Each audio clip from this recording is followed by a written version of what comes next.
हर्षित landmark, सपनों का घर जैसा आप चाहते हैं हम बनाते हैं। 1, 2 एवं 3 BHK ready position flats. Call 9827321321। तो मध्य प्रदेश में धनतेरस पर बीजेपी पर जमकर वोट धन बरसा है।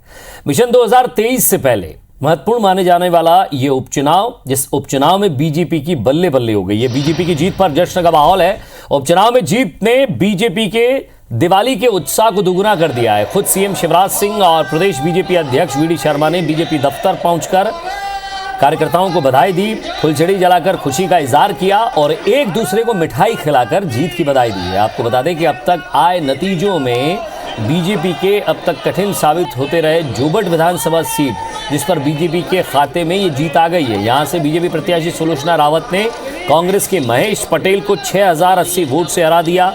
वहीं कांग्रेस की दबदबे वाली पृथ्वीपुर सीट भी बीजेपी ने करीब करीब छीन ही ली है। यहां से बीजेपी के शिशुपाल यादव ने निर्णायक बढ़त बनाकर रखी है। कांग्रेस प्रत्याशी नितेंद्र सिंह राठौर ने अपनी हार मानकर बीजेपी प्रत्याशी को जीत की बधाई दी है। वहीं खंडवा लोकसभा उपचुनाव में बीजेपी के ज्ञानेश्वर पाटिल ने करीब 50,000 वोटों की लीड ले रखी है। इस सीट पर भी बीजेपी की जीत करीब करीब तय मानी जा रही है। हालांकि बीजेपी अपने कब्जे वाली रेगांव सीट गंवाती हुई नजर आ रही है। यहां कांग्रेस की कल्पना वर्मा ने निर्णायक बढ़त बना रखी है और इस तरह 4 सीटों पर हुए उपचुनाव में बीजेपी ने एक सीट जो है वो जरूर बीजेपी के हाथ से हुए जाती हुई एक सीट यहां नजर आ रही है। इधर सीएम शिवराज सिंह चौहान ने जीत का श्रेय कार्यकर्ताओं की मेहनत को दिया है। उन्होंने कहा है कि पीएम मोदी और प्रदेश की बीजेपी सरकार के कामकाज पर जनता ने भरोसा जताया है। तो उपचुनाव की जीत और इसी का परिणाम ये टेली के माध्यम से आपको समझाते हुए, जबकि कांग्रेस इसे सत्ता और बाहुबल से प्रभावित चुनाव बता रही है।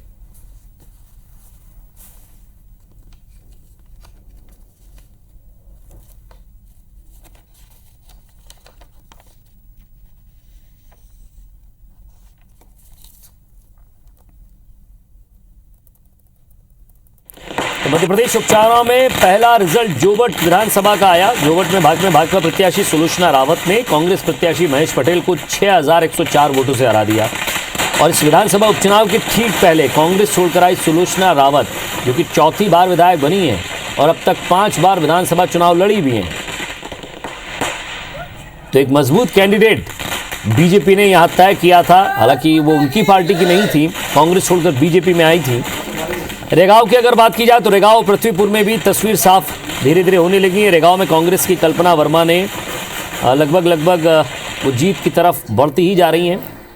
21 राउंड की गिनती पूरी हो चुकी है। 14वें राउंड के नतीजे आने के बाद रेगांव से बीजेपी प्रत्याशी प्रतिमा बागरी का थोड़ा बहुत चेहरा जरूर उतरा और परिणाम घोषित होने से पहले ही वो हार मानकर वहां से चली गई हाथ जोड़ती।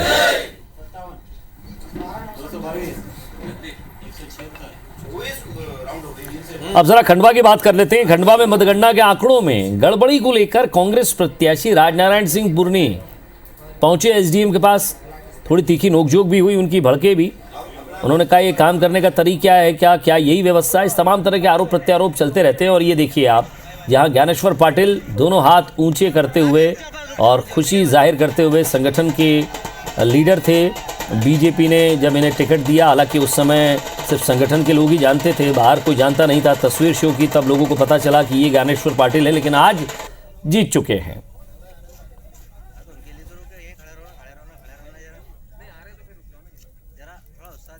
मैं हमारे प्रदेश अध्यक्ष विष्णुदत्त शर्मा जी को, सुहास जी को, संगठन की पूरी टीम को हृदय से बधाई देता हूं।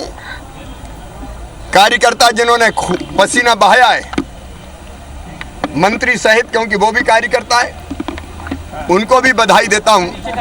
और हम विनम्रता के साथ ये विजय स्वीकार करके जनता की सेवा का जो हमारा संकल्प और उसको तेजी से आगे बढ़ाएंगे। जनता ने भारतीय जनता पार्टी पर विश्वास व्यक्त किया है और पृथ्वीपुर के अंदर जो एक दहशतगर्दी का जो माहौल था, क्या गुंडिज्म कांग्रेस का एक चरित्र बन गया था, उसका जवाब भी वहां की जनता ने बूथ बूथ पर हमारे कार्यकर्ताओं ने जो कॉन्फिडेंट होकर के इस चुनाव में दिया है, उसका परिणाम है कि ऐतिहासिक बहुमत के साथ पृथ्वीपुर भी जीत रहे हैं, जोबट भी जीत रहे हैं और लोकसभा भी ऐतिहासिक बहुमत से जीत रहे हैं। धन बल सब जितना हो सकता है, सत्ता बल, ये सब लगाया उनने। और एक जिसको अंग्रेजी में मैंने कहा कि no left no stone unturned, वो किया मुख्यमंत्री जी, क्योंकि उनकी साख का सवाल था। क्योंकि दमोह के बाद अगर ये चुनाव में हो जाते तो निश्चित तौर पर पॉलिटिकल चेंजेस बहुत आते हैं।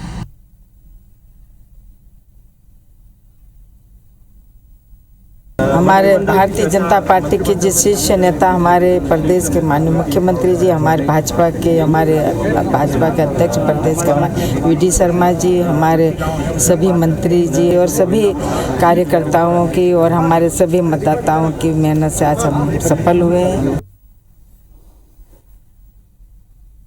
ऐतिहासिक जीत दर्ज करेगी। जो जनता का आशीर्वाद, जनता का सहयोग हमारे माननीय प्रधानमंत्री जी पर, हमारे माननीय मुख्यमंत्री जी पर जो विश्वास है, क्योंकि जनहितैषी काम हमारी भारतीय जनता पार्टी की सरकारों ने किए हैं और हमारे कार्यकर्ताओं की मेहनत की बदौलत जनता ने भरपूर आशीर्वाद दिया है।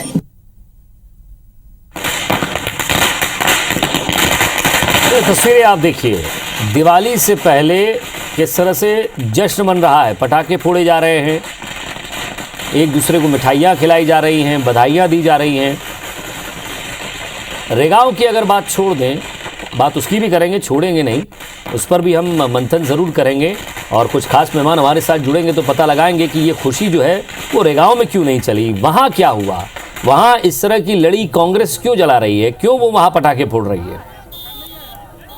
और अगर कांग्रेस जिस तरह से दावे कर रही थी तो ये जीत कांग्रेस की झोली में क्यों नहीं गई, क्या जीत और हार के मायने हैं, कहाँ कौन मजबूत रहा, कहाँ किसकी कमजोरी रही, मुद्दे कितने उठाए गए, किन किन मुद्दों को लेकर जनता के बीच जाया गया, प्रचार से लेकर भ्रामक प्रचार तक, जो आरोप लगे थे कि भ्रामक प्रचार किया जा रहा है, और भ्रामक प्रचार से लेकर सोशल मीडिया पर चिड़िया उड़ाने तक, क्योंकि इसको लेकर भी कई ट्वीट किए गए हैं कि ट्विटर पर कांग्रेसी कार्यकर्ता चिड़िया उड़ाते रहे जबकि बीजेपी के कार्यकर्ता और लीडर ज़मीनी स्तर पर काम करते रहे। तो इसमें कितनी सच्चाई है, इस पर भी हम बात करेंगे। और कांग्रेस अगर ये कह रही है कि धन बल, बाहुबल और साथ ही साथ प्रशासनिक बल का जोर लगाकर चुनाव जीता गया, तो आखिर वाकई ये तस्वीर सामने बनती है क्या?